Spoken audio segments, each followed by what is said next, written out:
Hello and welcome to Space. This month we're going to take a close look at a mission that's trying to answer one of the toughest questions of them all.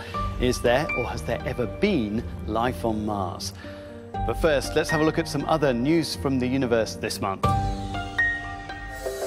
The ISS crew schedule has been rapidly revised after the Russian Progress resupply ship failure. ESA astronaut Samantha Cristoforetti now stays until mid-June. The next crew are delayed 2 months, and space tourist Sarah Brightman postponed her flight in September. Europe's only parabolic flight company Novispass has a new plane.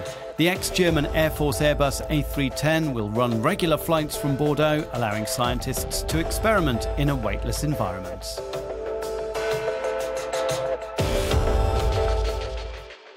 To our main story now, and getting to Mars, landing there safely and then beginning the search for life is a huge scientific and technical challenge.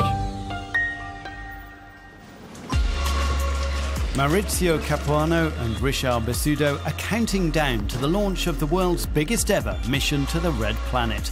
They're part of the huge team behind ExoMars, a joint ESA and Roscosmos project to search for life on Mars.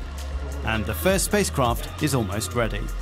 This is ExoMars 2016, which next year will land on the Red Planet. The lower part will go into orbit around Mars, putting out its solar panels to get energy from the sun. And the upper part is the lander, which will land directly on the Martian surface completely autonomously. ExoMars is split into 2 missions, the first in 2016, the second in 2018. This spacecraft is on a tight test schedule here at Thales Alenia Space in the south of France, and that's because it only has a narrow window of opportunity to reach its target. To go to Mars, you have to wait for the right conjunction of Earth and Mars. And taking into account the orbits of the 2 planets, favourable conjunctions only happen every 26 months. Once at Mars, the spacecraft splits in 2. The satellite stays in orbit and the lander heads for the surface.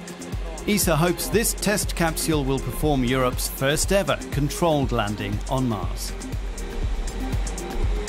It has a form that makes you think of spaceships, of UFOs if you like, because the aerodynamic shape of the object is best to control the entry into the Martian atmosphere.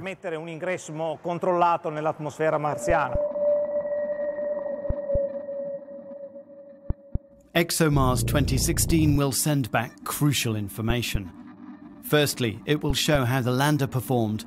And secondly, the orbiter acts like a giant nose, sniffing the Martian atmosphere for methane. The gas could be a clue to the possible presence of life. Then, in 2018, the ExoMars rover will be launched. How are the rovers going? ExoMars 2018 is really opening a new chapter in Mars exploration. For the first time, we will address the third dimension, which is depth. This is very important because it is in the subsurface and at depth that we have the best chance of finding evidence for the possible past presence of life on Mars. Sending a machine to dig down into Mars is difficult. The very first hurdle is considered the greatest, landing safely. Then the ExoMars rover will need to gingerly find its way around. We see here the prototype of the rover going down the ramps. This is more or less how it will happen in real on Mars. The rover will aim for a landing site halfway between the Martian hills and the low-lying plains. It will look for places where water should be below the surface, and then it will drill down up to 2 meters.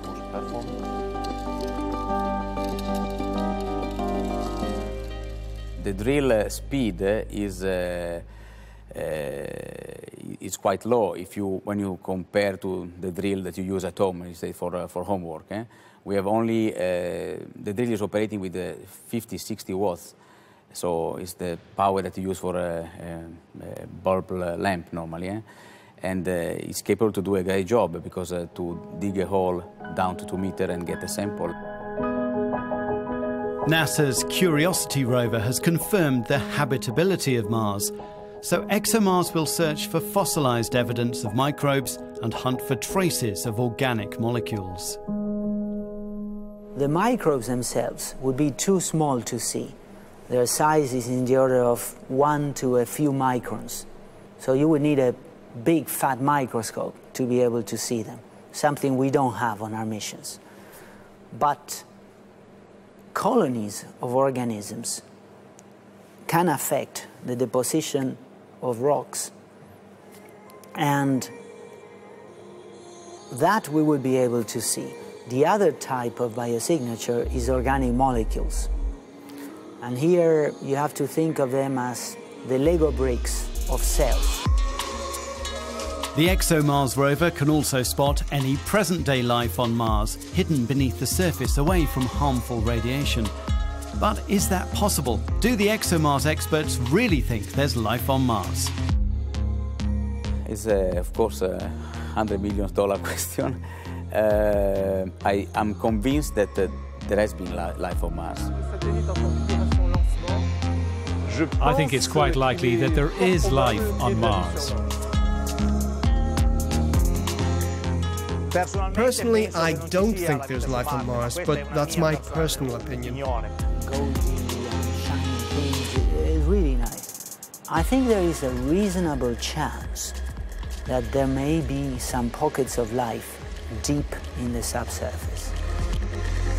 So the mission is underway to find out if there is or has ever been life on Mars. ExoMars could provide the answer by the end of the decade.